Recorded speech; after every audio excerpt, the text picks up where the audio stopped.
you poor workers, good news to you I'll tell, how the good old Union has come in here to dwell. Which side are you on?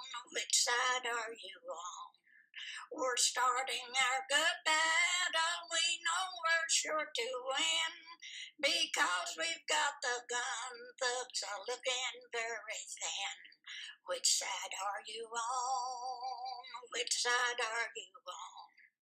If you go to Harlan County, there is no neutral there. You'll either be a Union man or a thug for J.H. Blair. Which side are you on? Which side are you on? They say they have to guard us to educate their child. Their children live in luxury, our children almost wild. Which side are you on? Which side are you on? Gentlemen, can you stand it, or tell me how you can? Will you be a gun thug, or will you be a man? Which side are you on? Which side are you on?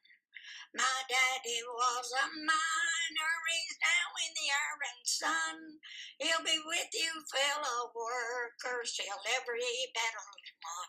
Which side are you on? Which side are you on? Now all of you know which side you're on, and they'll never keep us down. We're ready. Okay. The book Unfit to be a Slave gets its name from a story told by Frederick Douglass. Douglass was, at the time of the story taking place, he's a 10-year-old African-American who was enslaved. This is before the Civil War. And he was on a plantation in Maryland. And what happens on the plantation is the mistress of the plantation, feeling sorry for this 10-year-old boy, starts to teach him to read. As she's teaching him, somewhere in the middle of his learning, and he did learn from her, the master of the plantation walks in and says, "Stop, don't do that anymore. If you teach a slave to read, it's unlawful and unsafe, and it will forever unfit him to be a slave." And that's Frederick Douglass learned the lessons that a lot of us learned, that ignorance is a means of control. That's all. And today I want to talk some about a very exciting and important type of education that I believe needs to go on. Education for liberation, for community empowerment, and for social change. This education is based on the experience of a lot of other people, including Paulo Freire, a Brazilian educator, Miles Horton, who developed the Highlander Center in Tennessee, and my 50 years plus of working as a community and labor organizer and educator, and in both West Virginia, Ohio, and New York City. And during the talk, I'll be referring to two things that are parts of this discussion. One is a book that I put together called Unfit to be a Slave, which is called, the subtitle is A Guide to Adult Education for Liberation.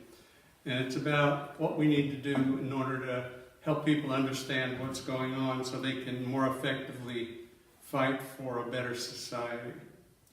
I'll also be referring to the Freedom School in Licking County, which is an educational body that's been formed to promote this kind of education here in the middle of Ohio's Rust Belt. And I want to be talking about both of those things. What is this education for, and what is it about, and why is it important today?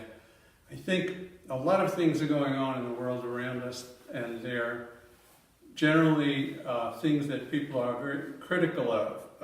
Things like the control of wealth in this country is very centralized and concentrated in less than 1% of the population, controlling more wealth and political power than the other 99% put together. And this kind of situation is replicated around the world in terms of corporate and controlled by powerful economic interests. So it's important to understand what's going on. Inside of that, there's an attack going on labor and public employees unions and private sector unions. There's a reduction in workers' rights, efforts to pass right-to-work laws in all the states, which are really, I think, more appropriately called right-to-slave laws. There's a privatization of health care, of the education system, of the prison system, of the media, of social services, where private corporations are more involved in those sectors of society than ever before. And this is a concentration that's very dangerous to the rest of the population. It's showing itself in the loss of pensions, the loss of public education funds, and many, many other areas of people's lives. Locally, we have a tax on pensions. There's a reduction nationally in the public transportation funds and the support for those services, as well as public housing. The total picture is a gross impoverishment of more and more working people. By working people, I mean people who are both unemployed, some who are homeless, some who are disabled, some who are still working, but working too many jobs in a situation where the new jobs that are being created are largely low wage, part-time, and temporary employment. And in many cases, families are forced to work 2 or 3 part-time jobs in order to keep bread on the table. Studies have been done showing that, most of the population now could not afford a $500 or $1,000 emergency expense. For instance, your son or daughter goes to the hospital for something, or a car accident. That these kinds of catastrophes, which are bad enough on their own, are now much more unbearable for people who don't have the resources to get by. At the same time, the environment is being despoiled, and the regulations that control environmental protections are being removed steadily. And this is true in the Trump administration particularly, but it's been true over the last many years, that many of these regulations have been watered down, have allowed for corporate interests to have the largest say in all these discussions. And the big question that underlies some of this is the changes in technology, which are now providing a situation where more and more labor is displaced. And I've heard many, many workers in many kinds of situations say that my job will never be displaced because I won't be replaced because it's so specific. Well, that's over and over. What happens is those jobs are being replaced. And so the prospect for young people growing up is even more questionable unless you have a very particular skill for a particular time and the times are changing. Then you may be in serious trouble. I want to take a look with you at something that relates to this situation. Besides the attack on environment, women's rights, immigrant rights, the technological development has a certain meaning. Technology can be a benefit to mankind or humankind, but it can also be, if it's in somebody's hands that only want to use it to make profits, a threat to all of us. On page 87 of the book that I wrote, Unfit to be a Slave, there's a chart. It's called Basis and Superstructure.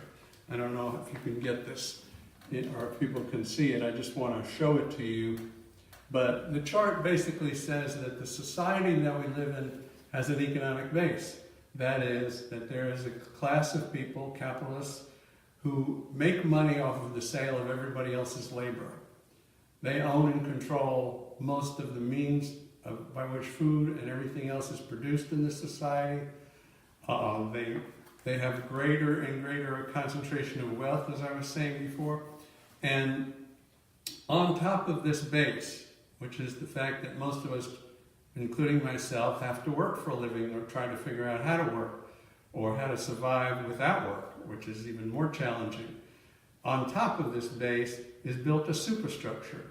It includes the schools, It includes the social service system, the government, the laws, the prisons, the transportation systems, and all of these are built on top of this base, which the base demands that these be profitable.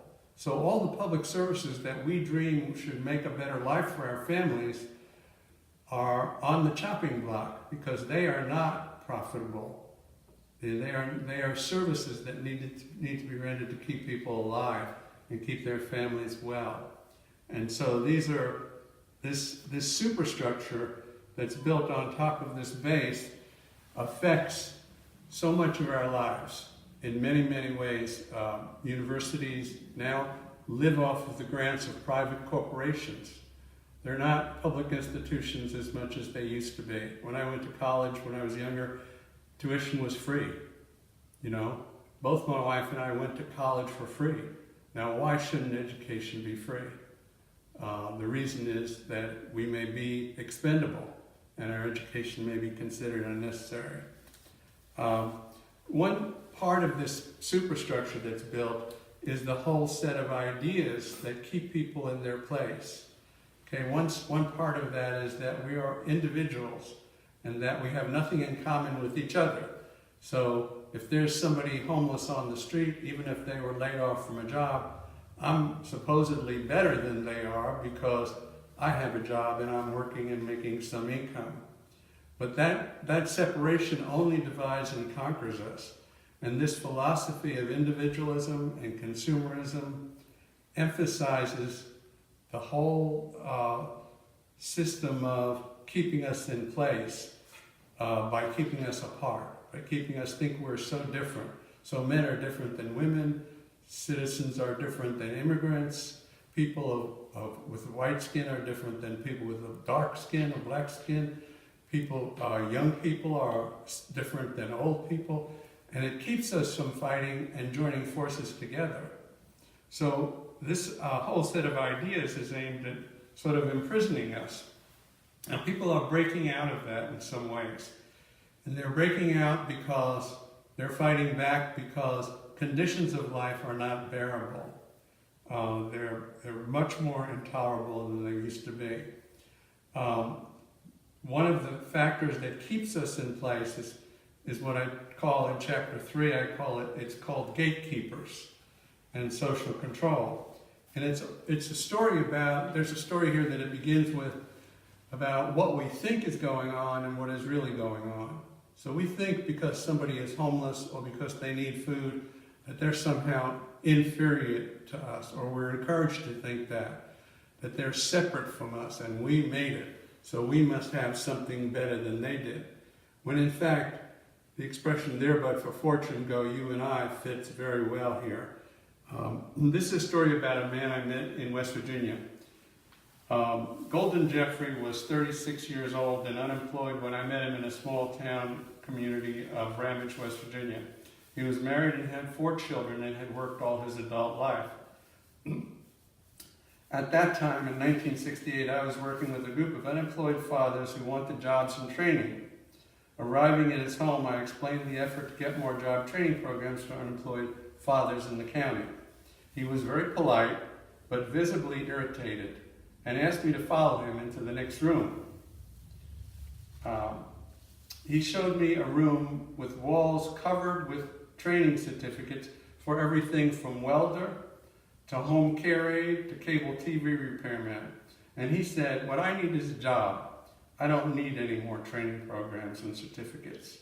I could see clearly from his experience and his wallpaper what he was telling me. And he was asking questions about where are the jobs and who decides where the jobs are and who gets them. And this very important questions that go underneath the kind of images that we're bombarded with of the drug-addicted, homeless, unemployed, disabled as being inferior somehow to us. So that's gatekeepers. And in the society that we live in, one of the dimensions of capitalism is that it encourages people to be gatekeepers, to keep the gates closed for everybody. So I'm an individual, I make it on my own, but everybody else has to survive. and I will give them what they need in order to get ahead, in order to break through those gates or those barriers. And we're bombarded by this consumerism when, in fact, we're in the same boat as most people. But people are fighting back. Recent West Virginia teachers strike, where 30,000 teachers went out and stayed out to get a raise that they desperately needed and was promised, had been delayed for years. The Ferguson, Missouri protests against police brutality, which are going on around the country. The Flint, Michigan protests against poor water, polluted water, unfit to drink. And the struggles of lots of things in the past. In Ohio, we also had the struggle against SB 5, the labor law designed to eliminate public employee bargaining. And there's some proposals in the legislature that are doing that again now. So people are fighting back. I'm not going to read you this story, but I'll tell you this one. If you look up here at the blackboard, there's a map, 2 maps of Manhattan and New York City. And in 1994, the city of New York threatened to cut money for the city colleges. And a lot of students got very upset because it would mean their tuitions would be raised. And the students where I was teaching in an adult program for out-of-school youth called YALA, it was a matter of whether they would get to college or not for many of them. And so they joined this protest that was planned for City Hall. And they got on the train. There were 50 students who went out of 400. Got on the train in Upper Manhattan, high up in Manhattan, on 96th Street. And they were already joined by students from City College and other colleges and programs at 96th Street. Then the train proceeded downtown. At 68th Street, students from Hunter College got on the train, and they had signs even better than the signs we had, and they had students set aside to speak on each car of each train to talk to people about how to organize and what they were there for that day and what the issues were, and started discussion in the train cars on the way down. As we went further down Manhattan, which is a long, thin island in the middle of New York City, students joined from many, many colleges. And when we got to Lower Manhattan, which was City Hall, if you know New York or if you've seen pictures of it, City Hall is at the bottom of Manhattan in New York City. Students were escorted up the train steps by marshals from other colleges and programs who were wearing armbands. And when they got to the top of the stairs, they looked over at Brooklyn Bridge, and the bridge was full of students coming from Brooklyn, students and teachers coming from Brooklyn to join them. And so this is on page 87 in my book, and it's a story, it's called A Mighty River of People. And it's a kind of thing to be thinking about, is what kinds of possibilities we have if we are organized together. If enough people understand where we're going, what kinds of force is that? We are the great majority of the population, working people and disabled people, and we have the potential to change this society, but we're kept in place by a lot of system controls, including this individualism which teaches us that we are the answer to the problem. Even dealing with social problems, a lot of people think that what you do is, if I have a great idea, that will solve the problem. Or if I just help this one person, at least I'm doing some good. Well, all of that is very good, but it's not going to solve the problem. History illustrates really clearly, really clear as day, that masses of people in motion make history. The recent campaign of Bernie Sanders to uproot the established Democratic Party, and unfortunately even parallels that are not so good inside of the Republican Party with Trump's election. But the force of people is what can change things. And so I think that's a kind of critical point for this discussion or for other discussions to follow. This is all about education for liberation. So what is it? One part of it is clearly understanding the context that we live in. Another part is learning the history and how people have fought back and are fighting back today. Another part is learning from each other. We have things to teach each other from our own experience, from our own difficulties and challenges and failures and successes. We can learn from books, obviously. Stories, research and analysis are critical. And the job of this education is to develop critical thinkers and leaders, to encourage action, to encourage people to trouble the waters, as the Bible says, trouble the waters to make things go on, to do something about what's wrong, not to sit still. And some people talk today about an unsettling force that's developing in society. It's a quote from Martin Luther King. There's a national poor people's campaign that's aimed that way. But this all includes you and me. It's not separate from us. It is we can be part of this unsettling force. The last thing I want to talk about is the Freedom School in Licking County is an effort locally to try and promote this kind of education. It's in Licking County, Ohio. There are other models around the world for this kind of education, the Highlander Center, popular education in South America. We work to encourage dialogue on critical issues like jobs and the environment, housing, transportation, healthcare, things that are dear to people, necessities that they have to have and are not getting these days. The school has a library, has events, encourages education for action. We want to see 1,000 freedom schools develop around the country. And the ability of this system and corporations and banks to brainwash us has kept us under control, divided and conquered. And there's a war being waged against us, though people are not cognizant of this war.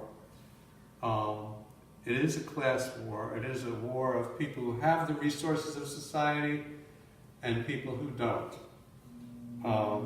So we need to develop our consciousness and our understanding and our leaders to challenge this. We have a huge majority and the potential to change this country and this world. If you're interested in talking more about this, my email is up on the blackboard. The book is called Unfit to be a Slave. The Freedom School in Licking County is online and on Facebook, and you can get more information through any of those sources. And I'd love to talk to you.